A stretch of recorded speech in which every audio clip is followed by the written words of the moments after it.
Glória a Deus. Bom dia, povo de Deus. Amém. Estamos muito felizes, amém? Pela oportunidade, por estarmos mais um dia na casa do Pai. Aleluia, adorando a Ele. O nosso presente é a presença dEle, amém? Se Deus pudesse te dar um presente muito grande, o maior que há, Ele daria Ele mesmo. Porque Ele mesmo é o maior presente que eu e você podemos ter da parte dEle, amém? A presença dEle em nossa vida. Aleluia!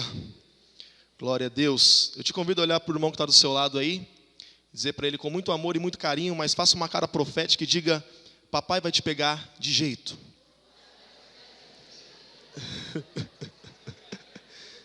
Oh, Senhor, nos pega nessa manhã. Aleluia! Eu quero ler com você, aleluia, a palavra de Deus que está em Marcos capítulo 4, versículo 35. Já temos aqui no telão. Eu vou ler nessa versão, que é a nova versão internacional, a NVI. E vou estar citando também alguns textos aqui durante a ministração, e você pode acompanhar no telão, amém? Para ficar mais cômodo, para a gente ganhar tempo também, nessa mesma versão. Diz assim o texto: naquele dia, ao anoitecer, disse ele aos seus discípulos: vamos para o outro lado. Deixando a multidão, eles o levaram no barco, assim como estava. Outros barcos também o acompanhavam. Levantou-se um forte vendaval, e as ondas se lançavam sobre o barco, de forma que este ia se enchendo de água. Jesus estava na popa, dormindo com a cabeça sobre um travesseiro. Os discípulos o acordaram e clamaram: mestre, não te importas que morramos? Ele se levantou, repreendeu o vento e disse ao mar: aquiete-se, acalme-se. O vento se aquietou e fez-se completa bonança. Então perguntou aos seus discípulos: por que vocês estão com tanto medo? Ainda não têm fé? Eles estavam apavorados e perguntavam uns aos outros: quem é este que até o vento e o mar lhe obedecem? Aleluia! Eu quero orar com você, feche os teus olhos. Pai, nós te damos louvor pela sua palavra. Peço que o Senhor possa fluir sobre nós, Deus, com revelação. Mais uma vez queremos ouvir a tua doce voz, Pai. Mais uma vez queremos receber a revelação da tua incrível palavra, Deus, que é viva e eficaz e penetrante, Senhor, mais do que uma espada de dois gumes, Senhor. Penetra, Pai, trazendo discernimento, revelação, convicção, Deus, no nome de Jesus, e convencimento por meio do Teu Espírito, nós te pedimos. Amém? Amém. Queridos, hoje eu quero falar com vocês sobre vencendo as tempestades. Vencendo as tempestades. Existem momentos em nossas vidas que são de tempestade.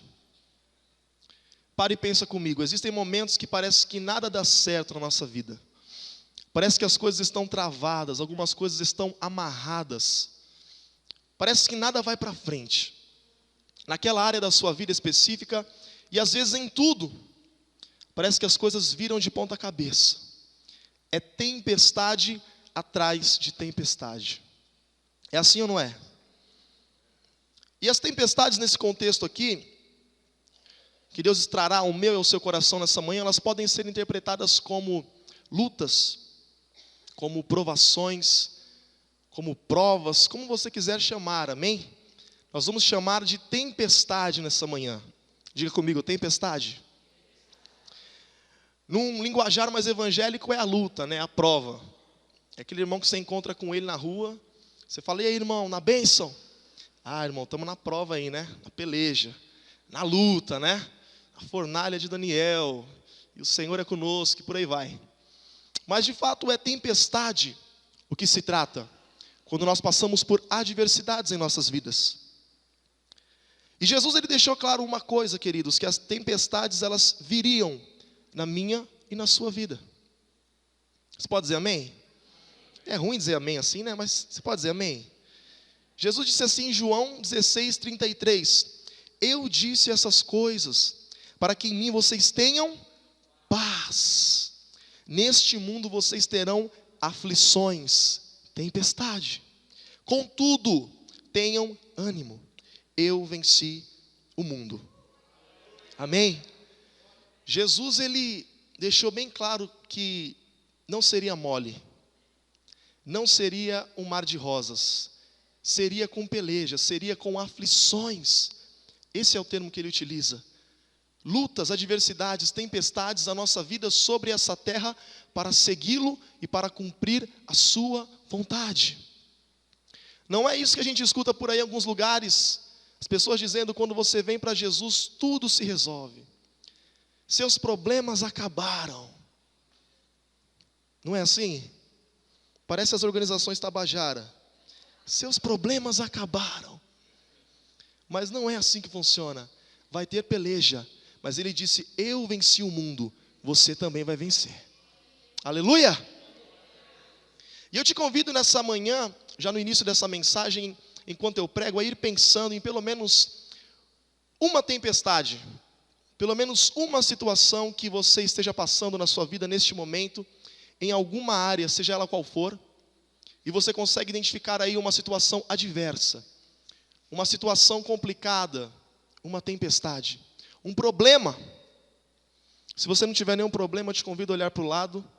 Diz aí para o teu irmão: eu te empresto um. Não quer? Eu acredito que cada um aqui tem alguma situação assim, não é, irmãos? Alguma situação adversa, algum problema, alguma tempestade. Por isso que Deus vai falar comigo e com você nessa manhã, amém? E existem momentos, a primeira coisa que nós precisamos compreender, que é necessário passarmos pelas tempestades. Tiago já dizia no capítulo 1, versículo 2: meus irmãos, considerem motivo de grande alegria o fato de passarem por diversas provações. Pois vocês sabem que a prova da sua fé produz perseverança. E a perseverança deve ter ação completa, a fim de que vocês sejam maduros e íntegros, sem que falte a vocês coisa alguma. Então Tiago está falando para a gente, inspirado pelo Espírito Santo, que as provações nos levam à perseverança. E a perseverança nos leva a um lugar de maturidade e integridade, sem que nos falte coisa alguma. Aleluia! Por isso as tempestades vêm na minha e na sua vida, está explicado, amém? O texto que nós lemos no início nos fala de uma história muito conhecida. Você já deve ter escutado esse texto, ou pregações sobre esse texto, umas 200 vezes. O fato é que o texto começa dizendo no versículo 35 do capítulo 4 de Marcos: naquele dia, ao anoitecer, disse ele aos seus discípulos: vamos para o outro lado. E aqui vem a primeira revelação de Deus para mim e para você nessa manhã. Vamos para o outro lado significa ser levado a um novo nível, a um novo patamar. Significa partir para algo mais excelente que Deus tem para mim e para você. E muitas vezes Deus olha para mim e para você e diz assim: vamos para o outro lado. Só que quando Jesus entra no barco com os discípulos, antes de chegar no outro lado, o que acontece? A tempestade. Vem a tempestade. E aí eu começo a entender que a vontade de Deus é nos levar para o outro lado, para um novo nível nele. Porém, as tempestades precedem as promoções. As tempestades precedem as promoções. E eu comecei a olhar na Bíblia Sagrada e eu comecei a entender que, lá no livro de Gênesis, um homem por nome de Abraão, na época ainda chamado Abrão, Deus vira para ele e fala assim: cara, você vai ser um paizão. Você vai ser um pai de multidões. Abraão, você vai ser pai de muita gente. A sua descendência eu darei esta terra. Aí Abraão olha para Deus e fala: legal, Deus, que bacana. Agora pega o seu filho Isaque, leva no alto do monte e o ofereça em sacrifício a mim. Tempestade. Nós conhecemos a história. Abraão pega o seu filho, leva para o alto do monte. Quando chega no alto do monte, ele pega a faca para matar o menino. O anjo aparece e fala: para! Agora eu sei que você teme ao Senhor, porquanto você não me negou o seu único filho. Abraão é promovido. Deus vira para ele na mesma hora e fala assim: Abraão, você consegue contar as estrelas do céu? Você consegue contar a areia da praia? Você consegue? Não consegue, né? Pois é, a sua descendência será mais numerosa do que as estrelas do céu e do que a areia da praia. Eu olho mais à frente para um homem por nome de José, queridos. José era um menino sonhador, mas ele não sonhava de si mesmo, ele sonhava aquilo que Deus o fazia sonhar. Os sonhos que Deus dava a ele. E José, melhor dizendo, um dia teve um sonho que ele via e tinha o entendimento de que ele governava sobre os seus irmãos. José acorda e conta o sonho para os irmãos. O que acontece? Ele é vendido como escravo pelos próprios irmãos e tido como morto pelo seu pai. Vai parar na casa de Potifar. Chega lá, ele é tido como estuprador. A mulher levanta uma calúnia contra a vida dele. Vai parar na cadeia. Diga comigo, tempestade. Mas quando José sai da cadeia, ele se torna governador do Egito. Promoção. Eu olho para Moisés, um homem que tinha uma intimidade com Deus muito linda. A Bíblia diz que Moisés, ele falava com Deus como se fosse um amigo. Ele falava com Deus face a face. Moisés era muito parça de Deus, ele era muito brother de Deus, sabe? Tamo junto, Deus. Falava com intimidade. Um dia o maluco do Moisés vira para Deus e fala assim: Deus, eu quero ver a sua glória. Deus olha para ele e fala assim: Moisés, como assim? Tá maluco, Moisés? Nenhum homem que contemplou a minha face, sobreviveu. Deus, eu quero. Ah, é, Moisés, você quer? Eu quero. Então tá bom, Moisés, eu te mostro a minha glória. Sobe no Monte Sinai, Moisés. Moisés era um velhinho, amém, irmãos? Um velhinho com bico de papagaio, eu imagino. Aquele velhinho bem velhinho. Moisés sobe o Monte Sinai, pega duas tábuas de pedra e leva para o Monte Sinai. Eu vou escrever os meus mandamentos nas tábuas, Moisés. O Monte Sinai, Moisés, 2.285 metros de altura. Lá no alto, eu vou te mostrar a minha glória. E tem um detalhe, Moisés, tem que ser sozinho, tá bom? Não pode levar ninguém, que eu tenho com você no particular. Moisés sobe lá no alto, nos diz a história que Deus coloca ele na fenda da rocha, tampa os seus olhos com as suas mãos, Deus vira de costas para Moisés, tira as mãos e Moisés contempla as costas de Deus. E uma vez eu vi uma coisa muito legal, um pregador dizendo que quando Moisés contempla a revelação das costas de Deus, ele consegue ver tudo aquilo que Deus fez no passado. E aí ele escreve o livro de Gênesis, o livro da criação, porque ele recebeu revelação de Deus. O fato é que muitos homens, como Davi, por exemplo. Davi, você não vai ser mais pastor de ovelha não, menino. Vou te colocar como rei sobre Israel, sobre o meu povo. Ah, é, Deus? Que legal, bacana. Agora vai lá e mata o gigante. 3 metros de altura. Vença guerras contra os inimigos de Israel, filisteus. Vença todas as guerras. E tem uma coisa, Davi, no final você vai ser um pouquinho perseguido por Saul ainda. Ele vai querer cortar o seu pescoço algumas vezes, mas eu não vou deixar. E depois, você vai virar rei sobre esse povo. Tempestade. Lá vai Davi, vence todas as coisas e se torna um grande rei sobre Israel. Eu vejo o próprio Senhor Jesus, antes de começar o seu ministério, Mateus capítulo 4, nos diz a história que o Espírito Santo o leva ao deserto para ser tentado. E ele fica 40 dias e 40 noites sem comer. E no final, após vencer a tentação, ele começa o seu ministério debaixo do poder do Espírito Santo. O próprio Jesus. E a pergunta de Deus para mim e para você nessa manhã é muito simples. Você está passando por tempestades? Vira para quem está do seu lado e diga para ele: é porque você será promovido. Ah não, mas diga com fé: é porque você será promovido. Aleluia, você crê nessa palavra? E eu tenho 2 notícias importantes para te dar. Uma boa e uma não tão boa. Qual vocês querem ouvir primeiro? Tá bom, eu vou começar pela não tão boa. A não tão boa é que você vai ter que vencer a tempestade. Cada um de nós tem uma tempestade, e só você pode vencer a sua tempestade, e só eu posso vencer a minha tempestade. Agora, a boa é que Jesus está no barco, e nele você já é mais do que vencedor. Você não será, você já é. Aleluia!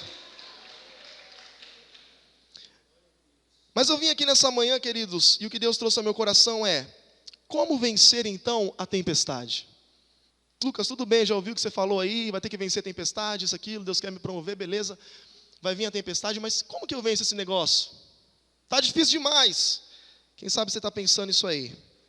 E vamos descobrir na palavra de Deus em Marcos 4, no versículo 39. Diz assim, ó: Ele se levantou, Jesus, repreendeu o vento e disse ao mar: aquiete-se, acalme-se. O vento se aquietou e fez-se completa bonança. Então perguntou aos seus discípulos: por que vocês estão com tanto medo? Ainda não têm fé? Eles estavam apavorados e perguntavam uns aos outros: quem é este que até o vento e o mar lhe obedecem? O texto é claro em dizer, queridos, que os discípulos estavam com muito medo. Palavras do próprio Senhor Jesus. Os discípulos estavam em choque, muito medo. E por isso que Jesus pergunta: vocês ainda não têm fé? Vocês estão com muito medo, cara. E o texto ainda enfatiza que eles estavam apavorados. Pensa num bando de discípulos desesperados, correndo de um lado para o outro sem saber o que fazer. Apavorados, perderam o controle total da situação. Em meio à tempestade, num barco, e Jesus dormindo na popa do barco. Visualiza aí a imagem. E diz que eles estavam com muito medo. O que eu entendo com essa fala de Jesus? Vocês estão com medo, ainda não têm fé? Que o primeiro passo para eu e você vencermos a tempestade é: diga sim à fé e não ao medo. Diga sim à fé e não ao medo. O medo e a fé, queridos, não podem ocupar o mesmo espaço. Sabe aquela lei da física que diz que dois corpos não ocupam o mesmo espaço? No mundo espiritual, a lei espiritual diz que o medo e a fé não podem ocupar o mesmo espaço. Ou é medo, ou é fé. A definição de fé para a gente está lá em Hebreus capítulo 11, versículo 1, que diz: ora, a fé é a certeza daquilo que esperamos e a prova das coisas que não vemos. Por isso eu vejo que a fé é certeza. A fé, em outra tradução, é convicção. Eu sei porque sei, porque sei, porque sei. A fé não é sobre sentir. A fé é sobre saber. Não importa o que eu estou sentindo, mas eu sei. Aleluia. Alguém está entendendo o que Deus está falando aqui nessa manhã? Quando eu olho para a Bíblia Sagrada, eu vejo que o medo possui um resultado oposto ao resultado da fé. Assim como no mundo espiritual, pega bem isso. Assim como no mundo espiritual a fé possui resultados, o medo também possui resultados negativos. Quando eu vejo Jó, após perder tudo que ele tinha, os seus filhos, os seus bens, as suas riquezas, ele diz no capítulo 3, versículo 25, o que eu temia veio sobre mim. O que eu receava me aconteceu. Já está falando: cara, eu tinha tanto medo que acontecesse isso, e aconteceu. Logo isso que eu temia, olha só. Porque o medo possui no mundo espiritual uma força. E a gente precisa entender isso. Assim como a fé possui uma força. Amém? E eu entendo que enquanto a fé é instrumentação de Deus para a vitória, o medo é a instrumentação de Satanás para a derrota. Por isso que ele tenta colocar medo nas pessoas. O medo foi um dos primeiros sintomas, se não o primeiro sintoma da queda do homem. Está lá em Gênesis capítulo 3, versículo 8. Ouvindo o homem e sua mulher os passos do Senhor Deus, que andava pelo jardim, quando soprava a brisa do dia, esconderam-se da presença do Senhor Deus entre as árvores do jardim. Mas o Senhor Deus chamou o homem perguntando: onde está você? E ele respondeu: ouvi teus passos no jardim e fiquei com medo, porque estava nu, por isso me escondi. Portanto, quando o homem peca e desobedece a Deus, ele experimenta pela primeira vez esse sentimento ruim chamado medo. Até então eu não sabia o que era medo. Mas eu entendo que assim como o medo é um sintoma da queda, a fé é um diagnóstico da salvação. É a certeza da salvação. E a fé é o veículo pelo qual nós agradamos o coração do Pai. Por isso que Hebreus diz no versículo 6 do capítulo 11, sem fé é impossível. É impossível. Impossível significa que não dá, não tem como. Não importa o que aconteça, não rola. É impossível agradar a Deus. Pois quem dele se aproxima precisa crer que ele existe e que recompensa aqueles que o buscam. E Jesus pergunta aos discípulos se eles não tinham fé. Por isso que ele faz o contraponto entre medo e fé. No versículo 40, Jesus diz assim, o texto diz, então perguntou aos seus discípulos, por que vocês estão com tanto medo? Ainda não têm fé? Por que Jesus falou isso? Porque quando a fé chega, o medo tem que sair. E a paz reina. A paz reina. Por isso que o salmista diz no Salmo de número 56, no verso 3, mas eu, quando estiver com medo, confiarei em ti. Ele está dizendo, Deus, quando o medo vier, cara, eu não vou ceder, eu vou confiar no Senhor. Não importa o que eu sinta, Deus, eu confio no Senhor. Você entende esse salmo? Por isso que Efésios capítulo 2, versículo 14 diz, pois ele, Jesus, é a nossa paz. A paz é uma pessoa e o seu nome é Jesus. Aleluia. E sabe o que eu entendo, queridos? O mundo está em busca de paz. O mundo está procurando por paz. As pessoas estão encontrando muitas coisas, só não encontram a paz. Elas encontram status, fama, posição, cargo, realizações profissionais, financeiras, e tudo isso é bênção. Mas elas não conseguem deitar a cabeça no travesseiro e dormir em paz. Sai na rua com medo, é um medo terrível. Vão me roubar aqui, Jesus, tem misericórdia. O cara nem acredita em Deus e faz uma oração fervorosa. Vão me roubar aqui a qualquer momento, Senhor, me ajuda. Entra no carro para dirigir, meu Deus, vai bater esse carro. Olha o poste na frente, envia o anjo. Está em choque. Lá dentro o medo domina. Vai dormir com medo de não acordar mais. Alguém aqui já sentiu isso? Não diga amém. Por isso que Jesus disse no capítulo 14, do versículo 27, deixo a paz a vocês, a minha paz dou a vocês, não a dou como o mundo a dá. Não se perturbe o seu coração, nem tenham medo. E aí eu vejo uma ferramenta na palavra de Deus para vencer o medo, chamada amor. 1 João 4,18 diz assim, no amor não há medo. Ao contrário, o perfeito amor expulsa o medo. Porque o medo supõe castigo. Aquele que tem medo não está aperfeiçoado no amor. Aquele que tem medo não está aperfeiçoado no amor. Mas a questão não é sentir medo, a questão é ser guiado pelo medo. O medo você vai sentir enquanto estiver nesse corpo. Mas você é guiado pelo medo ou pela fé? E Deus quer exercitar a nossa fé nessa manhã, para que a gente possa romper e vencer a tempestade. Aleluia! Nesse texto de 1 João eu entendo duas coisas. Primeiro, o amor de Deus é um mecanismo que elimina o medo e o substitui pela fé. Segunda coisa, se formos guiados pelo medo, é um sinal de que ainda não fomos atingidos pelo amor de Deus. Isso aqui é muito importante, queridos. Se eu ando guiado pelo medo, é um sinal de que eu ainda não conheço o quanto Deus me ama. Porque o dia que eu entender que Deus me ama, eu vou entender que todas as coisas cooperam bem para aqueles que o amam. Cooperam para o meu bem, porque eu o amo. Aleluia. Que você possa sair nessa manhã daqui contemplando a grandiosidade do amor desse Deus. que deu todas as coisas, diz o texto, inclusive o seu próprio filho, e de graça, por mim e por você. Aleluia!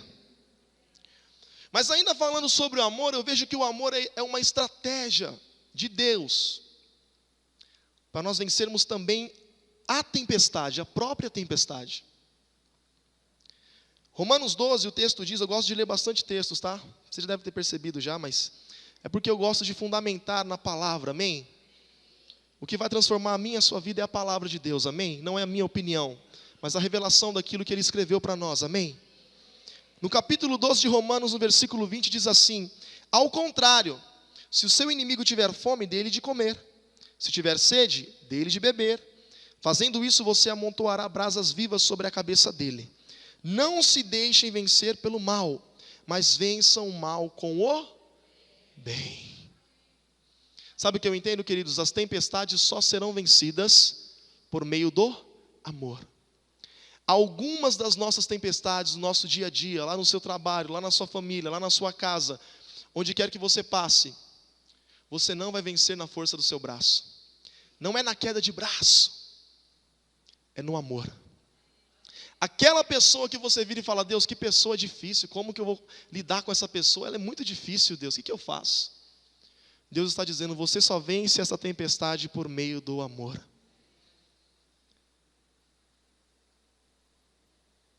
Eu entendo, queridos, que nós não temos entendido a grandiosidade, a preciosidade do amor como ferramenta para a vitória em nossas vidas e para um caminhar mais profundo em Deus. Muitas pessoas estão lutando contra pessoas. Essa é uma verdade, é uma realidade.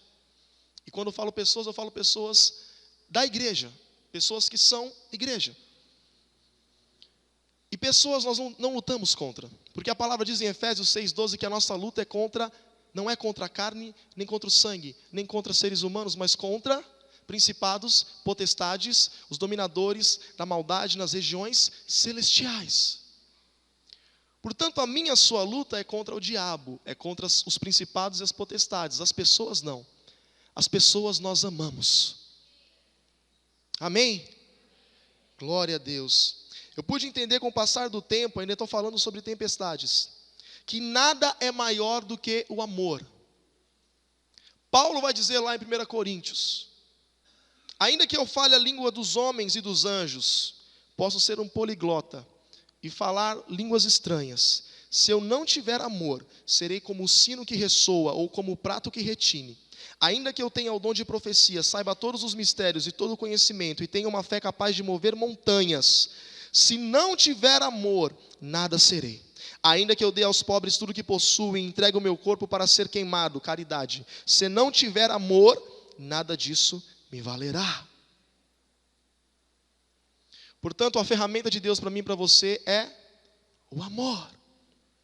O primeiro passo diz assim: diga sim à fé e não ao... Diga sim à fé e não ao... Está acordado, diz amém. Cutuca o seu irmão, deixa ele dormir não, em nome de Jesus, amém? Cutuca ele, pergunta para ele qual que é o primeiro passo para vencer a tempestade aí. Vê se ele te responde. Responde aí com fé, crente, eu quero ouvir, vai. Diga sim à fé e não ao medo. E o amor é ferramenta para vencer o medo. O segundo passo para mim e para você é: tudo o que você precisa saber é que Jesus está no barco. Tudo o que você precisa saber é que Jesus está no barco.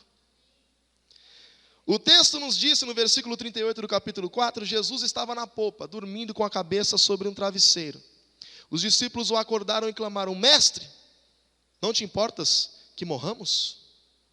E eu começo a imaginar, lendo o texto, eu vejo nas entrelinhas, queridos, algumas coisas. Essa tempestade, ela não começou do nada. Ela pode ter começado aos poucos. E eu começo a conjecturar aqui na minha mente, não está escrito no texto, tá bom? Não é uma doutrina, você não precisa pegar isso. Mas só para ilustrar aquilo que Deus quer falar com a gente, se essa tempestade começa de forma lenta, quem sabe começou com uma chuva, e os discípulos começam a lidar com essa tempestade. Jesus estava dormindo na popa do barco. Eu posso ver, por meio do texto, os discípulos lidando com o início de uma tempestade. A chuva chegando, as ondas caindo sobre o barco, o vento, os relâmpagos, os trovões, mas começou de forma serena. E eu vejo os discípulos pegando um baldinho e tirando água do barco. E eu vejo os discípulos distribuindo um monte de baldinho para os outros discípulos. Vamos tirar essa água daqui. A gente vai afundar, cara. Tira esse negócio aí. Pedro, Tiago e João distribuindo um monte de baldinho. Toma baldinho.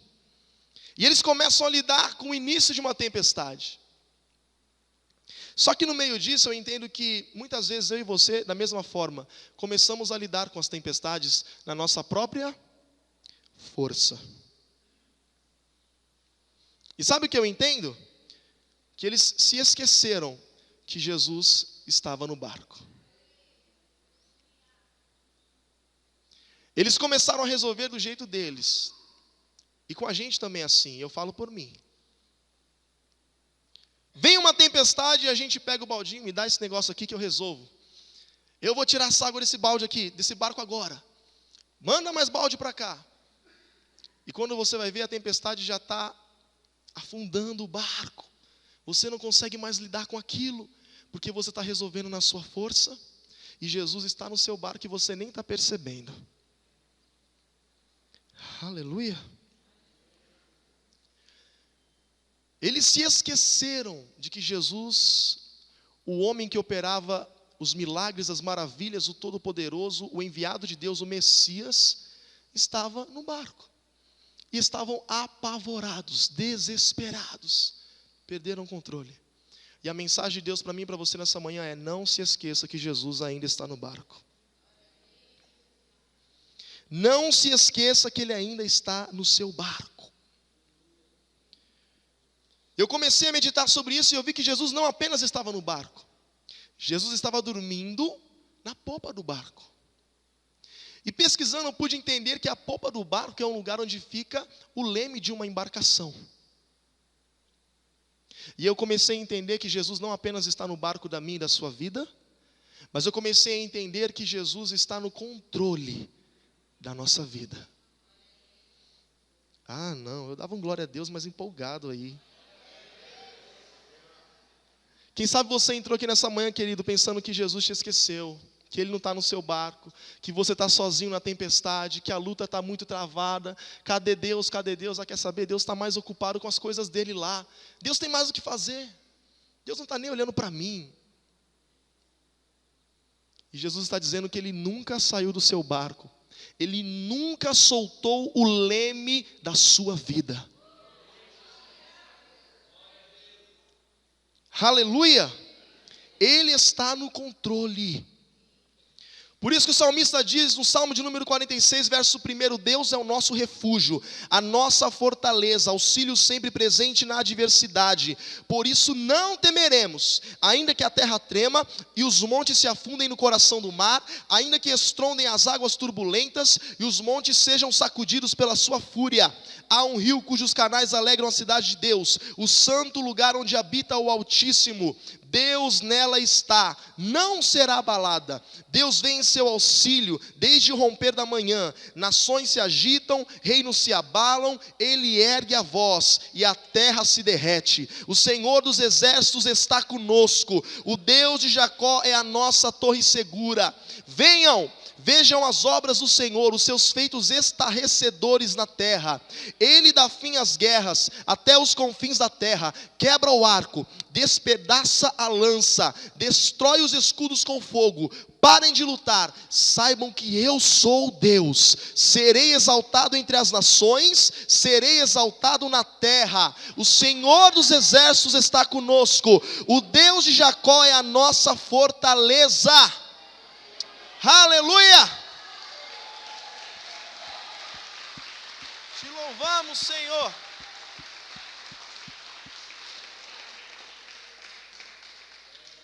Quem sabe você entrou aqui pensando que Jesus está dormindo. Você precisa entender isso nessa manhã. Ou que Ele não está se importando. Mas Ele está no seu barco, controlando. Ele não está ocupado demais, não. É o que o diabo diz para você. Olha para você, fulano. Quem é você na fila do pão? Satanás fala isso, te manda um WhatsApp logo cedo. Quem é você na fila do pão? E Deus está dizendo que você é filho, você é escolhido, Ele morreu por você, Ele se importa com você. Você não é o último da fila não, tá bom? Ele se importa com você o tempo todo. Aleluia. Sabe o que eu vejo?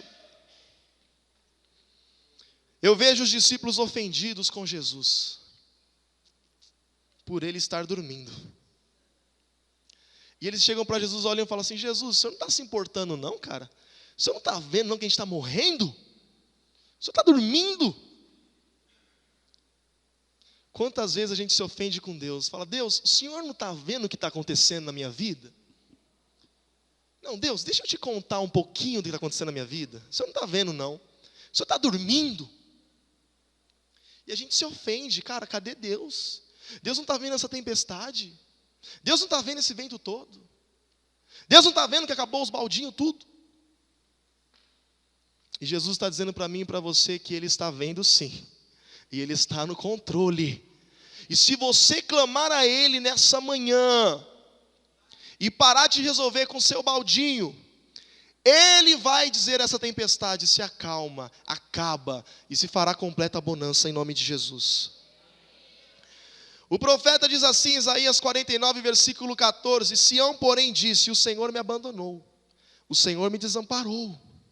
Haverá mãe que possa esquecer seu bebê que ainda mama e não ter compaixão do filho que gerou? Embora ela possa esquecê-lo, eu não me esquecerei de você. A palavra que o nosso apóstolo pregou aqui domingo passado.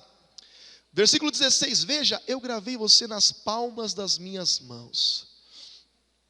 Cara, Deus olha para a gente e fala assim: você não está entendendo? Eu gravei o seu nome, eu escrevi o seu nome aqui na palma da minha mão. Não, você não está entendendo, fulano. Todas as vezes que eu olho para a minha mão, eu vejo o seu nome, cara, eu lembro de você. Eu gravei o seu nome no meu próprio corpo. É como se Deus dissesse assim: você está aqui, ó. Você faz parte de mim, quando eu me vejo, eu te vejo.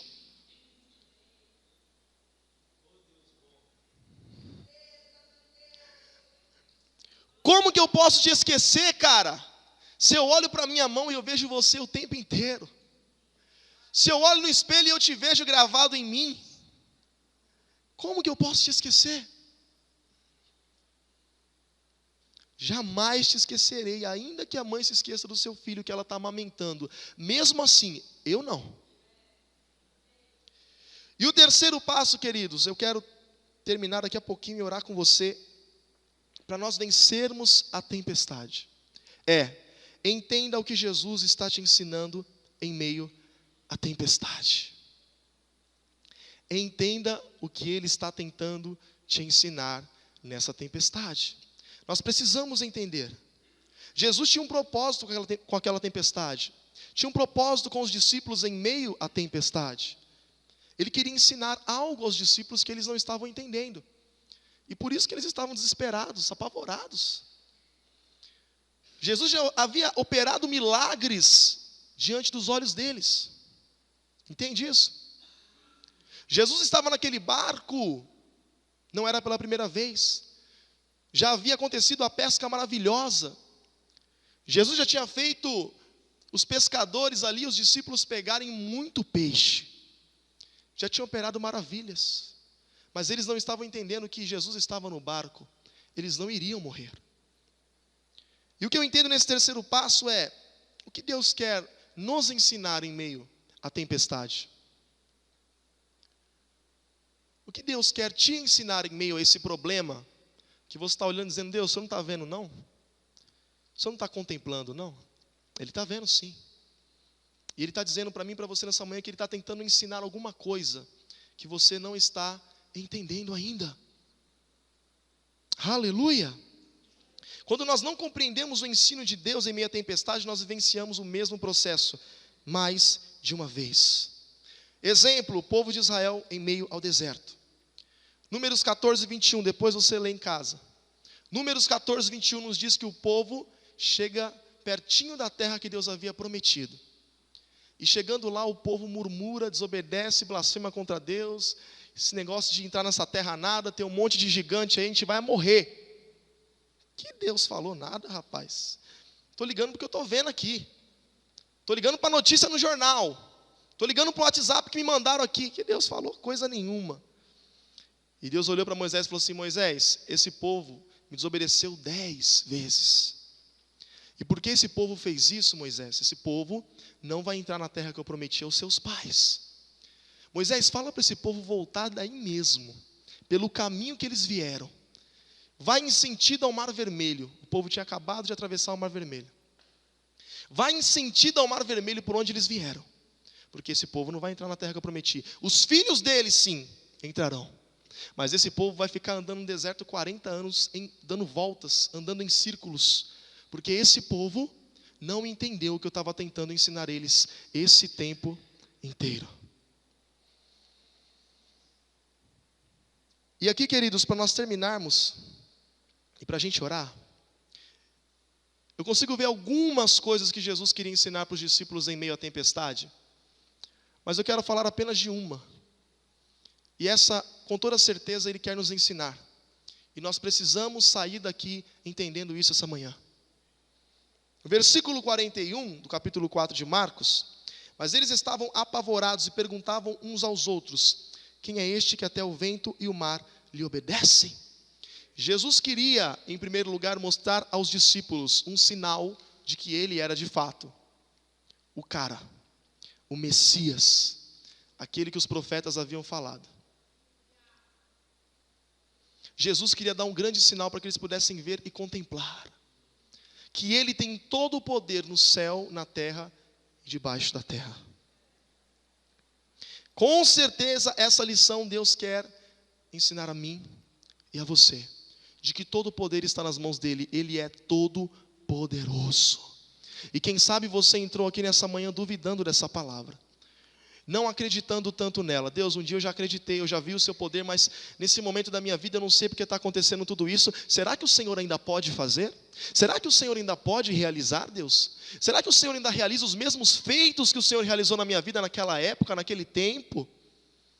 E Deus está dizendo sim, a resposta é sim. Eu ainda tenho todo o poder no céu, na terra e debaixo da terra. Isaías 44, verso 6 diz assim: assim diz o Senhor, o Rei de Israel, o seu Redentor, o Senhor dos exércitos: eu sou o primeiro e sou o último, além de mim não há Deus. Quem então é como eu?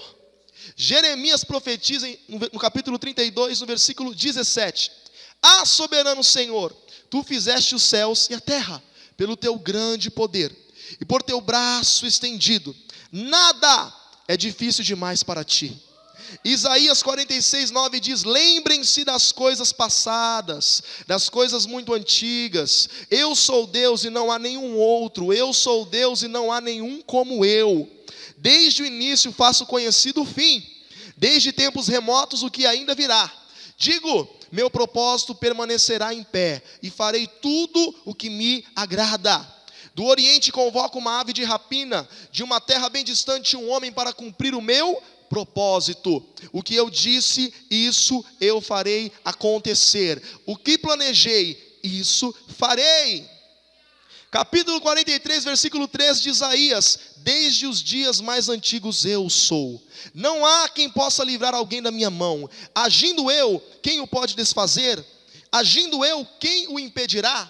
Jó 42, versículo 1, depois que Jó é restaurado, ele olha para Deus e diz assim: então Jó respondeu ao Senhor: sei que podes fazer todas as coisas, nenhum dos teus planos pode ser frustrado. Apocalipse 1, versículo 8, o próprio Senhor Deus diz para mim e para você: eu sou o Alfa e o Ômega, diz o Senhor Deus, o que é, o que era e o que há de vir, o Todo-Poderoso. Aleluia, você pode aplaudir a Deus?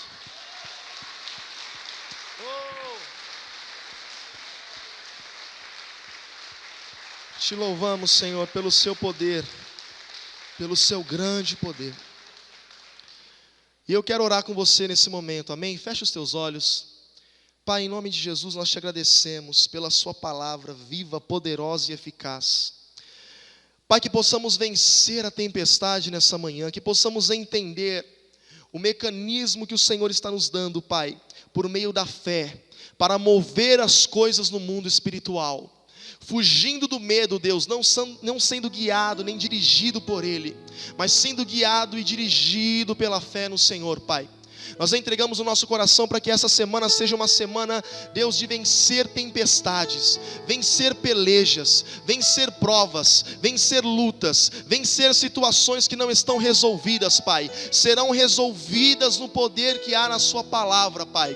Que possamos clamar a Ti, Jesus, porque o Senhor não está dormindo, o Senhor está no barco, e o Senhor está no controle de todas as coisas. Nós rendemos a nossa mente, o nosso coração e o nosso espírito ao Senhor, Pai, para que essa palavra frutifique, para que ela venha dar frutos, Pai, e possamos provar que o Senhor é bom. Provar e ver de que o Senhor é bom o tempo todo, Pai. Nós liberamos essa palavra e concordamos com ela, Deus, em nome do Seu Filho amado Jesus Cristo. Amém. Amém. Você pode aplaudir o nome do Senhor? Aleluia.